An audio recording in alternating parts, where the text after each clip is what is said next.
हमने डायलॉग मैंने सुना है डायलॉगबाजी, हम बड़े हुए हैं, बड़े बड़े डायलॉग होते हैं ना जो डायलॉगबाजी होते हैं।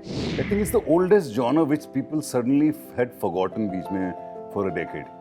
I think शाहरुख खान आए थे, उन लोगों ने उन्होंने ये जॉनर खत्म कर दिया। और जब खत्म हो गया तो वही लेके आ गए वापस। But I want to know from you all कि इसमें कोई एक ऐसा पार्ट है जो कि काफ़ी चैलेंजिंग है, ठीक है, आपने निभाया हो या आपने निभाया हो, तो मैं आप तीनों से पूछना चाहूँगी and how did you overcome that? यार फ्रैंकली इजी नहीं था शूट, क्योंकि ऐसा किरदार मैंने कभी नहीं किया है और बहुत सारे टेक्निकल डायलॉग्स भी होते हैं, बहुत सारी चीज़ें थी, एक्शन था, धूप में था, आउटडोर थे बहुत सारे शूट। इजी तो बिल्कुल भी नहीं था किसी के लिए भी, मैं बोलूँगा। तो वो एक अपने आप में चैलेंज था। और जो सीन्स भी होते थे बहुत कमर्शियल, जैसे इकबाल सर ने कहा कि पूरा मासी है, कमर्शियल है, डायलॉगबाजी है। हमने डायलॉग मैंने सुना है डायलॉगबाजी, हम बड़े हुए हैं, बड़े बड़े डायलॉग होते हैं ना जो डायलॉगबाजी होते हैं। तो वो एक शौक भी था कि कब डायलॉग ऐसा कुछ मिलेगा, एक फ़िल्मी डायलॉग या दमदार dialogue.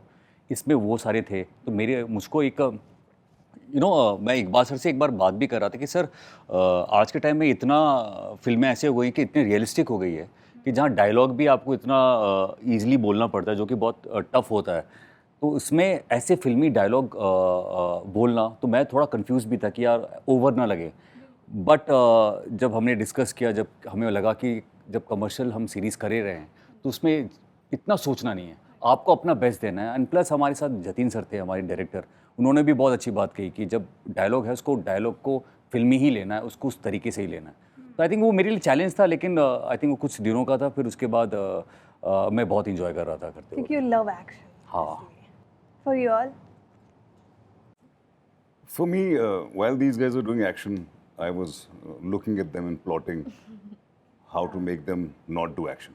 There's a new genre people are loving. जवान आए, पठान आए, योद्धा आए, सब कुछ ना कुछ मिक्स थे इससे. Is this a new genre people are loving it? I think it's the oldest genre which people suddenly had forgotten बीच में for a decade, and it has come back because I think it's the cleanest genre I feel in terms of viewing, and I think action is something that everybody watches.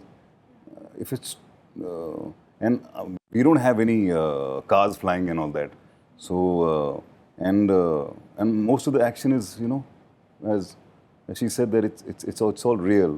So you must have seen in Gurmeet's BTS also. So none of the cables. When he sent me that video, I initially thought, because the way he flew, I thought this looked like a cable thing. But then I realized ये तो video में भेज रहा है मुझे phone पे. So everything is absolutely real. So there's a certain kind of a magic when an actor performs from the heart and gives his best or her best. Whether you get that feeling on the set or not, the audience somehow catches that. And that is something that makes things, according to me, successful or not. So I believe there's a lot of that kind of magic on our set for sure. What about you, Gurmeet? What do you think? Is the new genre that people are loving nowadays? Well यार, हमेशा से आप जो भी बड़ी फिल्में देखोगे, सारी कमर्शियल फिल्में ही उनको बॉक्स ऑफिस पे नंबर्स मिले हैं। ऑडियंस वही देखना पसंद करती है, जिसमें एक्शन हो, ड्रामा हो, रोमांस हो। मैं तो बिलीव करता हूँ ऐसी फिल्मों में ही।